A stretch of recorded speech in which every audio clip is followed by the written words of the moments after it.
जी हाँ दोस्तों, आखिर क्यों मोदी शाह से बीजेपी नेता बृजभूषण टकरा गए? मच गया कोहराम। योगी से क्या है कोई साठगांठ? दिल्ली से लखनऊ तक मची खलबली। स्वागत है आप सभी का। आप देख रहे हैं द राजनीति का विशेष सेगमेंट खबर और विश्लेषण। मैं हूं जब्बार खान। दोस्तों, आखिर अचानक ऐसा क्या भारतीय जनता पार्टी के नेता बृजभूषण ने कह दिया जिसको सीधे सीधे मोदी और शाह पर बृजभूषण का निशाना माना गया? और यह क्यों कहा जा रहा है कि 2027 के विधानसभा चुनाव से पहले उत्तर प्रदेश में बीजेपी के आला नेतृत्व, केंद्रीय नेतृत्व के खिलाफ एक ऐसी भूमिका तैयार करने की कोशिश है योगी आदित्यनाथ की, जिसमें बृजभूषण भी साथ में आ गए हैं। दोस्तों, दो चीजें साफ हैं। एक ये कि योगी आदित्यनाथ पर यह कहा जाता है कि दिल्ली वर्सेस लखनऊ चलता है और दिल्ली लखनऊ में बैठे योगी आदित्यनाथ को सीएम की कुर्सी से हटाना चाहते थे, हटा नहीं पाए। अब दोस्तों, इसी बीच में बृजभूषण सिंह ने एक ऐसा बयान दे दिया जिस बयान के आने के बाद माना यह गया और कहा यह गया कि यह तो साहब अपनी ही पार्टी के नेताओं, खासतौर पर मोदी और शाह से टकराव वाली स्थिति है।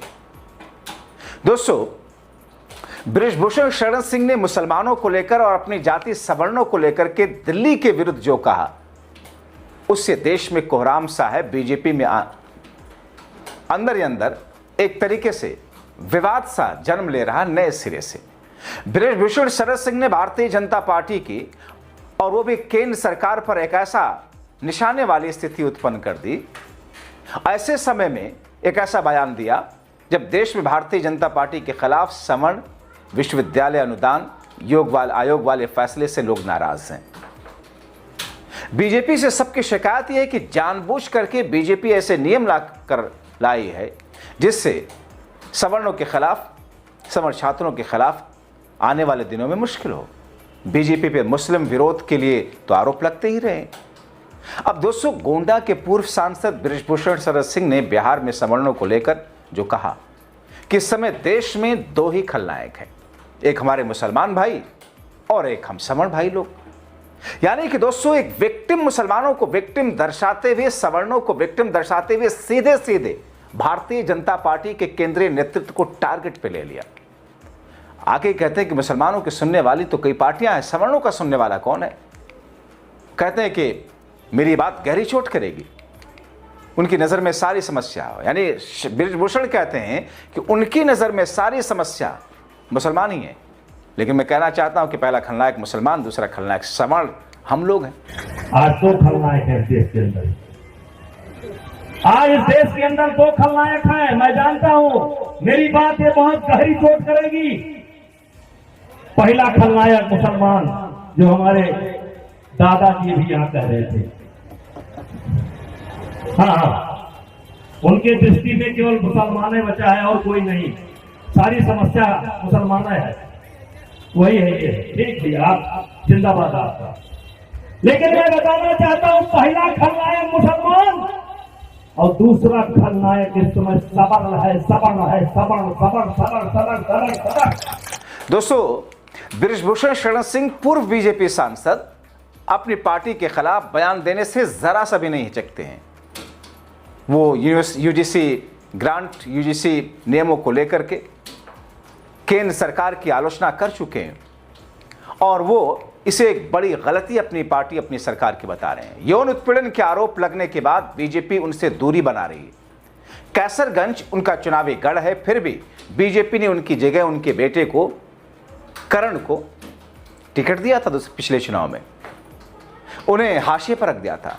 ये बात तब से बृजभूषण शरण सिंह को खटकती रही। उन्होंने साफ ऐलान कर दिया कि 2029 का लोकसभा चुनाव लड़ेंगे और कैसरगंज से ही लड़ेंगे।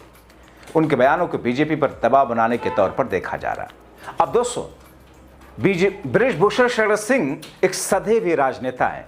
वो मुस्लिमों के खिलाफ कभी भी कोई ऐसा बयान नहीं देते।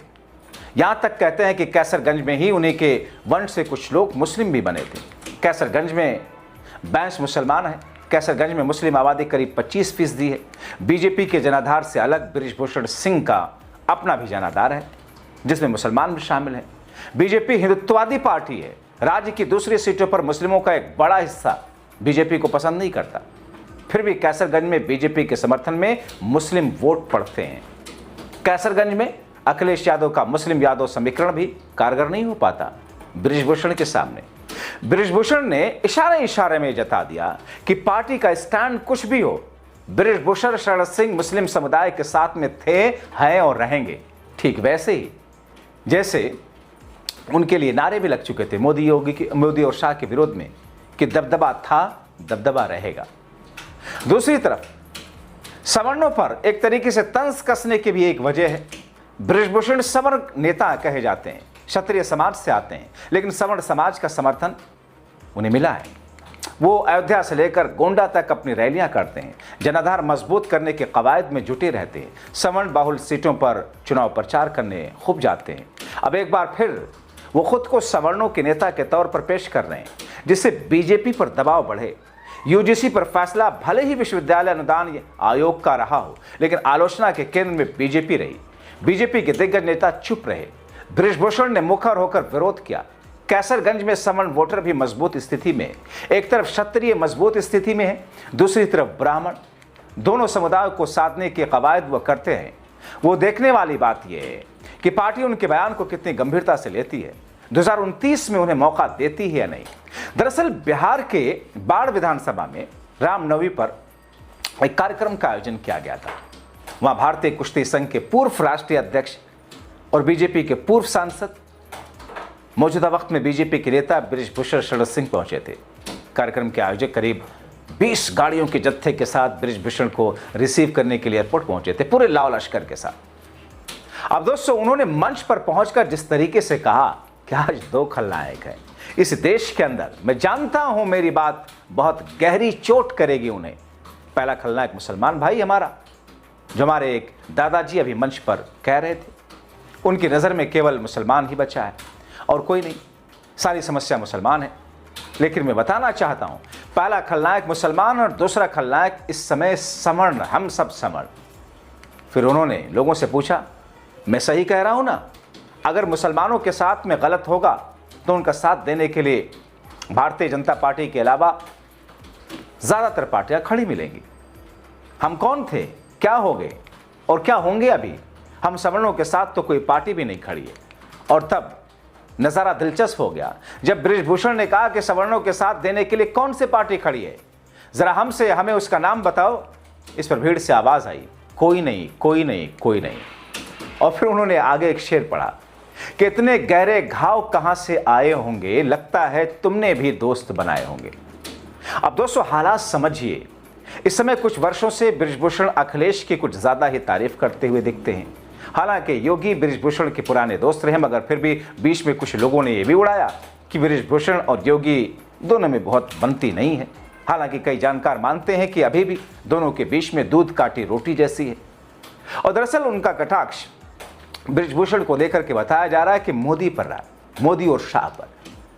अब यहां एक कनेक्शन देके लखनऊ और दिल्ली के बीच 36 के आंकड़े की बात और स्थिति।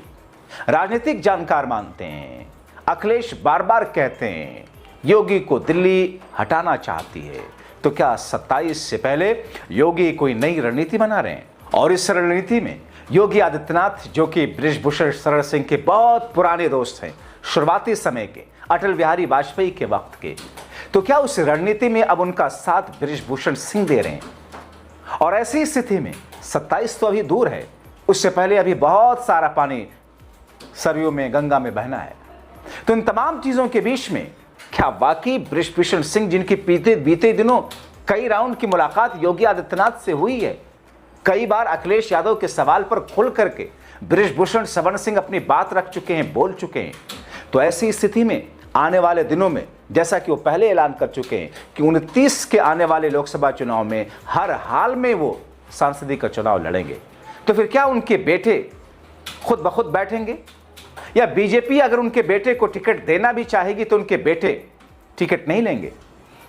चाहे भले ही बीजेपी किसी दूसरे नेता को दे दे, लेकिन बृजभूषण शरण सिंह चुनावी मैदान में उतरेंगे। और उनका ये भरोसा कहता है, कुछ भी हो जाए, बीजेपी किसी को भी टिकट दे, जीत तो उन्हीं की दर्ज होगी। आप क्या सोचते हैं दोस्तों? अपने राय कमेंट बॉक्स में जरूर लिखें।